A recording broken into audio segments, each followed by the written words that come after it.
हाँ तो प्यारे बच्चों, कैसे हैं आप लोग। उम्मीद करते हैं कि आप लोग एकदम अच्छे से होंगे और मन लगा करके एकदम अच्छे तरीके से पढ़ाई में लगे होंगे। प्यारे बच्चों, जैसा कि आप सभी लोगों को पता है कि 26 अक्टूबर से आपका हिंदी और संस्कृत दोनों विषय का मासिक परीक्षा शुरू होने वाला है। तो 26, 27, 28 3 दिन आपका परीक्षा होने वाला है।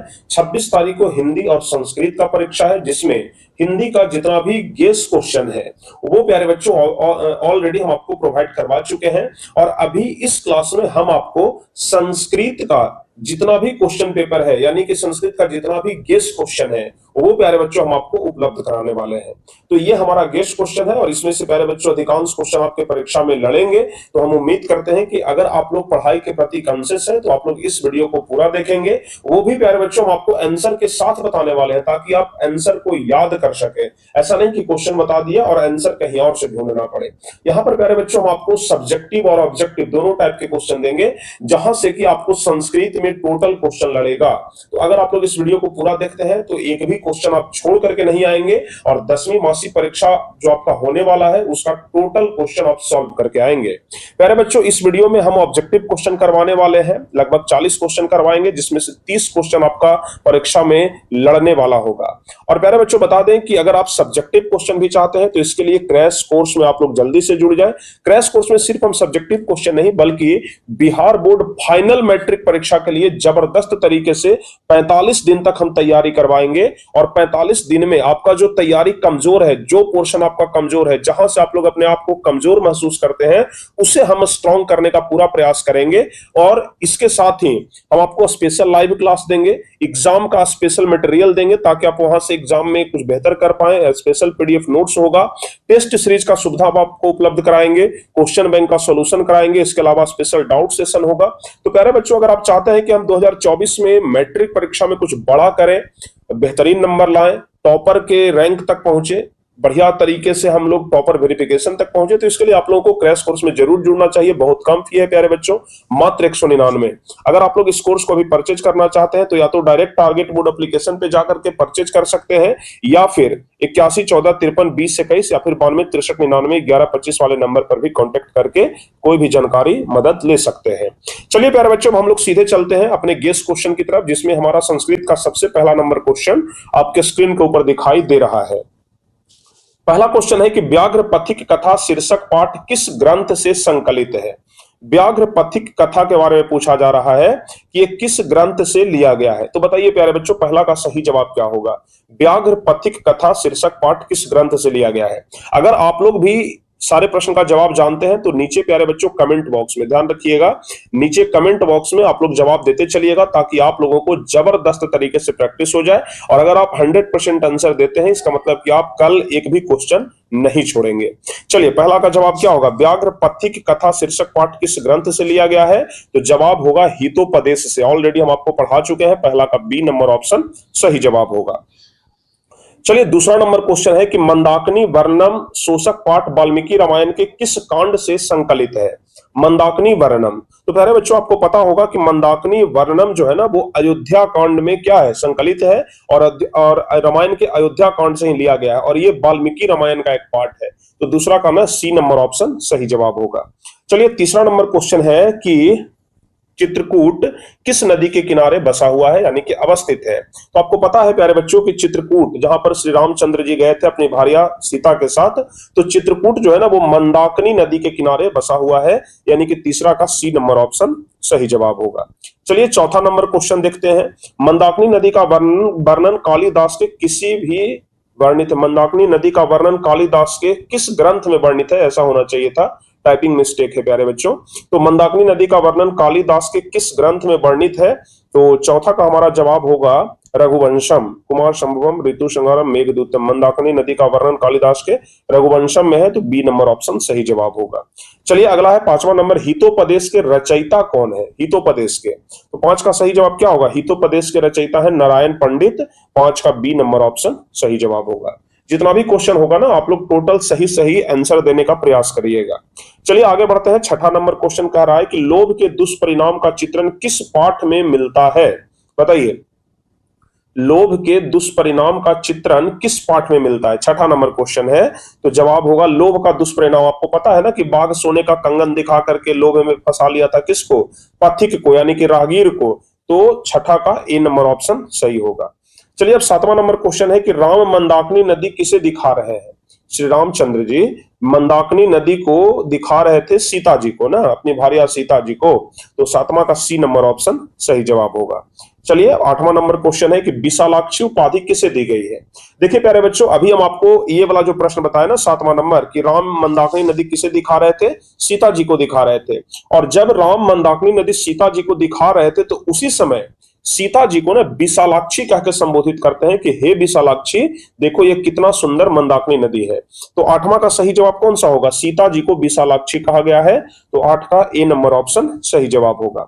चलिए अब नौवां नंबर क्वेश्चन है कि सोने का कंगन लेकर कौन बैठा था? बताइए, सोने का कंगन लेकर के कौन बैठा था? आपको पता है ना, ये व्याघ्र पथिक कथा चैप्टर का है। सोने का कंगन लेकर के बाघ बैठा हुआ था, बूढ़ा बाघ यानी कि वृद्ध बाघ। और ये जो है प्यारे बच्चों, ये ना राहगीर को अपने जाल में फंसा लेता है। राहगीर लोभ के कारण फंस जाता है। नौमा का ए ऑप्शन सही होगा। चलिए 10वां नंबर क्वेश्चन है कि कौन्ते उपाधि से किसे संबोधित किया गया है? कौन्ते, कौन्ते मतलब क्या होता है? कौन्ते मतलब होता है कुंती का पुत्र। तो कुंती का पुत्र इसमें कौन है बताइए? कुंती का पुत्र तो भीम भी है, लेकिन भीम को कौन्ते नहीं कहा गया है। कौन्ते कहा गया है प्यारे बच्चों अर्जुन को, ठीक है ना। सी नंबर ऑप्शन सही जवाब होगा। अगर आप महाभारत देखते होंगे तो अक्सर देखते होंगे कि कृष्ण भगवान अर्जुन को कौन्ते कह करके या फिर गांडीवधारी कह करके संबोधित करते हैं। चूंकि अर्जुन का धनुष का नाम था गांडीव, इसलिए अर्जुन को गांडीवधारी भी कहा जाता है। 11 नंबर क्वेश्चन है कि ज्ञानम भार क्रियाम बिना किस पाठ की उक्ति है? मतलब ज्ञान के बिना क्रिया के बिना ज्ञान जो है ना वो भार के समान है। यह किस पाठ की उक्ति है? तो 11 का जवाब हो जाएगा पथिक, राहगीर, ये व्याघ्र पथिक कथा, ठीक है ना। बी नंबर ऑप्शन सही होगा। चलिए 11 के बाद 12 नंबर क्वेश्चन है कि कीचड़ में कौन गिर गया? बताइए 12 नंबर क्वेश्चन है कि कीचड़ में कौन गिर गया? वृद्ध बाघ, पथिक, नारायण पंडित, विष्णु शर्मा, कौन गिर गया था? तो कीचड़ में गिर गया था पथिक, यानी कि राहगीर। गिर नहीं गया था, बल्कि सोने के कंगन के कारण ये कीचड़ में फंस गया था और उसी समय बूढ़ा बाघ आता है और इसे मार करके खा जाता है। तो 12 का बी नंबर ऑप्शन सही जवाब होगा। चलिए 13 नंबर क्वेश्चन है कि स्वामी विरजानंद किसके गुरु थे? स्वामी विरजानंद किसके गुरु थे? बताइए सही जवाब कौन सा होगा? तो ध्यान रखिएगा प्यारे बच्चों, स्वामी विरजानंद जो थे ना वो दयानंद के गुरु थे। बी नंबर ऑप्शन सही होगा, ठीक है। बी नंबर ऑप्शन, दयानंद के गुरु कौन थे? स्वामी विरजानंद। चलिए 14 नंबर क्वेश्चन है कि स्वामी दयानंद का जन्म कहां हुआ था? स्वामी दयानंद का जन्म कहां हुआ था? स्वामी दयानंद का जन्म हुआ था प्यारे बच्चों टंकारा नामक ग्राम में, ठीक है ना। ए नंबर ऑप्शन सही होगा। 14 का ए नंबर ऑप्शन। आप लोगों को बताना है कि दयानंद के बचपन का नाम क्या था। आप लोगों को कमेंट बॉक्स में बताना है कि दयानंद के बचपन का क्या नाम था, स्वामी दयानंद के बचपन का नाम, ठीक है। जब आप बताइएगा कमेंट बॉक्स में। 15 नंबर है कि कर्मवीर कौन था? बताइए 15 नंबर क्वेश्चन सही जवाब कौन सा होगा? कर्मवीर कौन था? आपको पता है ना कर्मवीर कौन था? राम प्रवेश राम था, ठीक है ना। राम प्रवेश राम। 15 का बी ऑप्शन सही होगा। 16 नंबर क्वेश्चन है कि वागीशा का संधि विच्छेद क्या होगा? वागीशा, तो वागीशा का संधि विच्छेद होगा वाक्य जोड़ ईसा। बी ऑप्शन सही होगा, ओके। बी नंबर ऑप्शन ध्यान रखिएगा।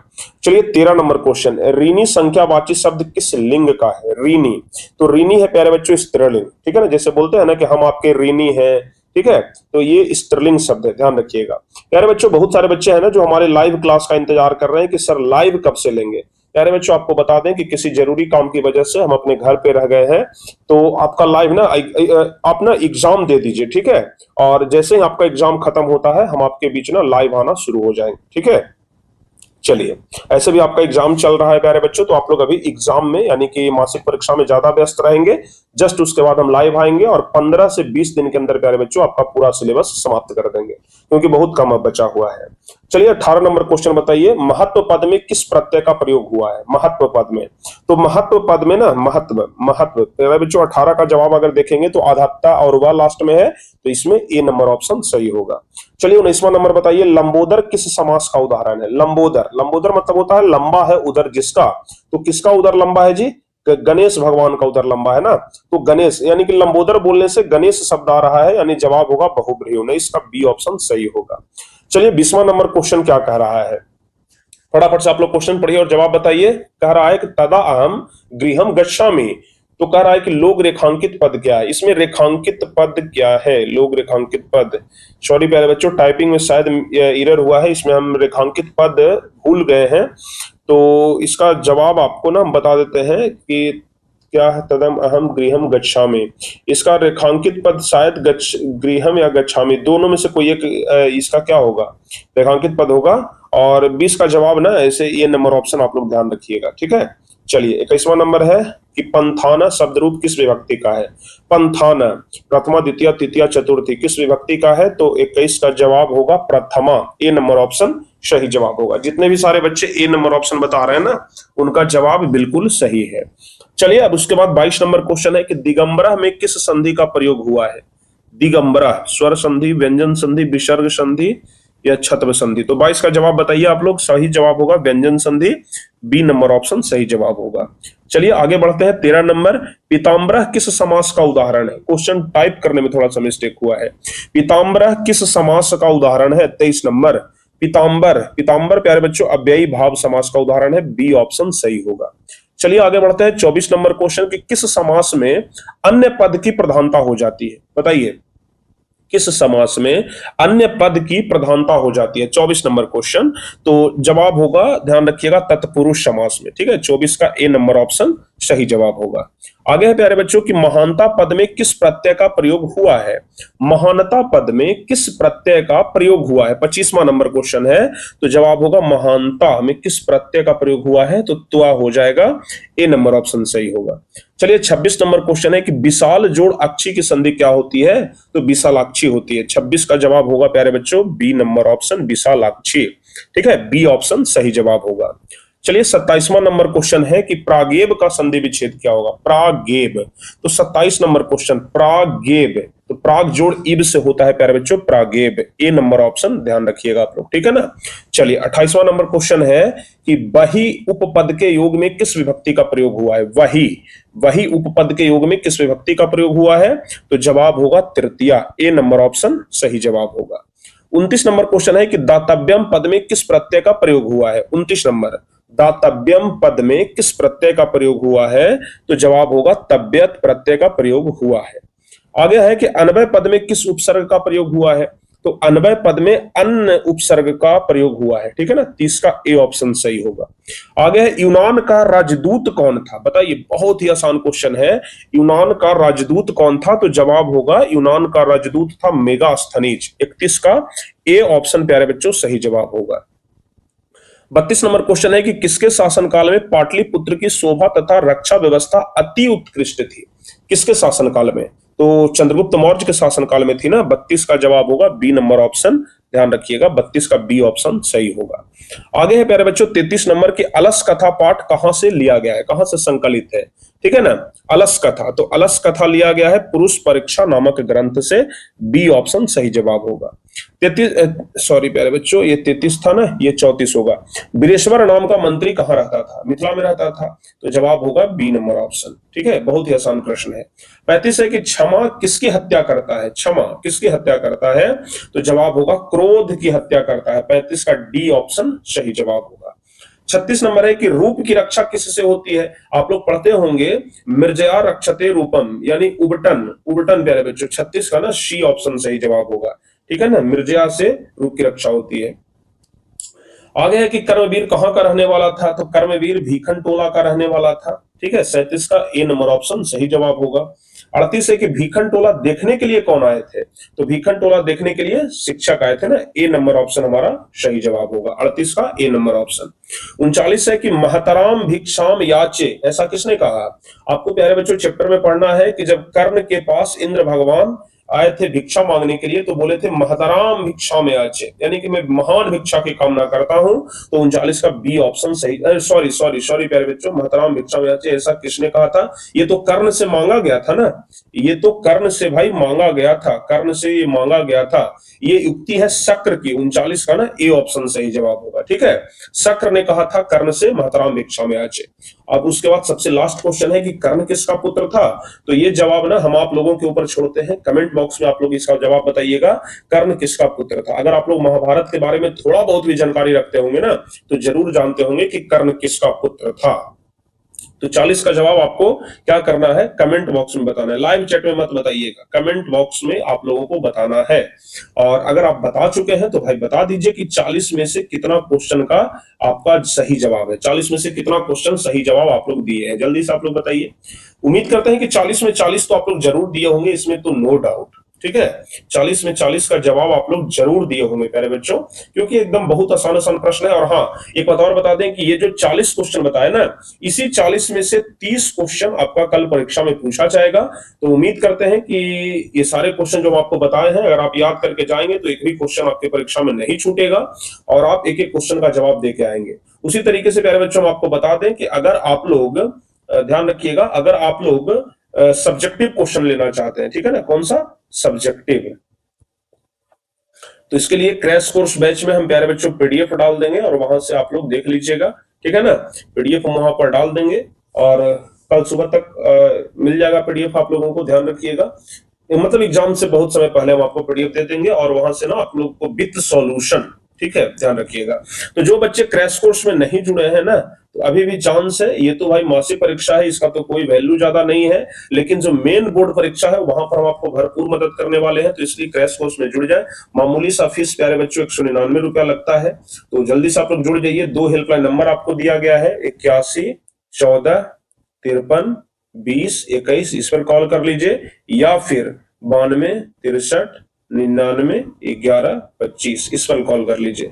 दोनों में से किसी भी नंबर पे कॉल करके आप लोग किसी प्रकार का कोई भी जानकारी ले सकते हैं, ठीक है। तो दोनों हमारा हेल्पलाइन नंबर है, आप कॉल करके या तो एडमिशन ले लें या तो आप जानकारी किसी प्रकार का ले लें, अगर एडमिशन लेने में कोई दिक्कत हो रहा हो तो। फिर प्यारे बच्चों, इसी तरह से आगे भी हम आपको एग्जाम में मदद करते रहेंगे। मिलते हैं हम आपसे अगली क्लास में, तब तक के लिए जय हिंद, धन्यवाद।